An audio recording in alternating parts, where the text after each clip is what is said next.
এক গ্রীষ্মের দুপুরে এক আম গাছে ঝুলেছিল এক পাকা আম। টকটকে হলুদ, রোদে ঝলমল করছে। সে ছিল দেখতে যেমন সুন্দর, গন্ধেও তেমনি মন মাতানো। অন্য কাঁচা আমগুলো তাকে দেখেই হিংসে করত।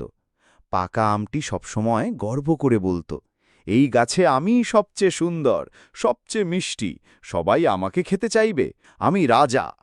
একটা কাঁচা আম কৌতূহল নিয়ে জিজ্ঞেস করল, তোমার এত অহংকার কেন? আমরা তো এখনো বড় হচ্ছি। পাকা আম হেসে বলল, তোমরা এখনো কাঁচা, আমি তো সম্পূর্ণ প্রস্তুত। যে কোনো দিন কেউ আমাকে নিয়ে যাবে রাজবাড়িতে। দিন গেল, হঠাৎ এক ঝড় এলো। বাতাসে ডাল দুলে উঠল। পাকা আমটি গাছ থেকে মাটিতে পড়ে গেল থপ করে। সে ব্যথায় কুঁকড়ে গেল। মাটিতে পড়ে সে বুঝল কেউ তাকে তুলে নিল না। তার গা ঘেঁষে পিঁপড়ে আর মাছি ভিড় করল। সে তখন ফেলে দেওয়া পচা আমে পরিণত হতে লাগল।